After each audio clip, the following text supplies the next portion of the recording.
આજના આ શુભ દિવસ અને પાવન પ્રસંગે આપ સર્વનું હાર્દિક સ્વાગત કરું છું. ગુરુર બ્રહ્મા ગુરુર્વિષ્ણુ ગુરુદેવો મહેશ્વર ગુરુર સાક્ષાત પરબ્રહ્મ તસ્મૈ શ્રી ગુરુવે નમઃ.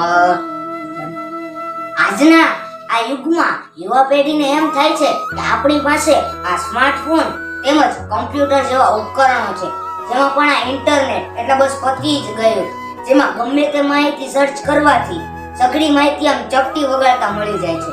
તો પછી આપણને આ ગુરુ કે આ શિક્ષકની વડે શી જરૂર?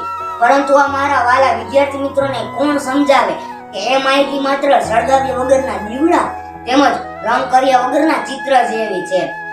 આપણા ગુરુ એ આપણા જીવનના એવા વ્યક્તિ છે જે આપણા અંધકારરૂપી દીવડાને જ્યોતને જલાવીને જ્ઞાનરૂપી પ્રકાશ આપનાર છે. આપણા જીવનના દુઃખા સુખા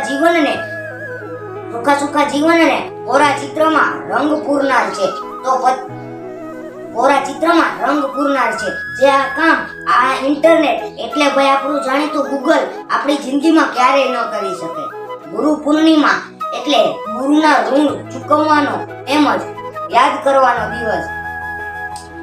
દરેક વ્યક્તિના જીવનમાં જન્મથી લઈ મૃત્યુ સુધી કોઈને કોઈ વ્યક્તિ તેમના જીવનમાં સહાયરૂપ બન્યું હોય છે.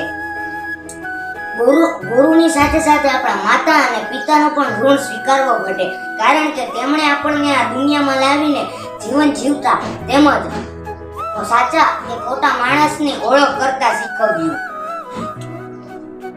આમ જીવનના દરેક ક્ષણે જે તેમને જીવન જીવવાની નવી રાહ એટલે રસ્તો બતાવે તે ગુરુ.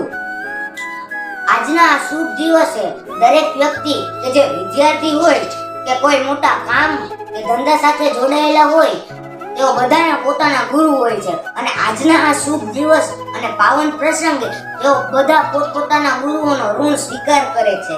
એટલે જ કહેવું ઘટે કે ગુરુ ગોવિંદ દોનો ખડે, કિસકો લાબુ ભાઈ, બલિહારી ગુરુ આપકી ગોવિંદ દિયો બતાય. એટલે આપણે એક સાથે બોલીશું, જય ગુરુદેવ.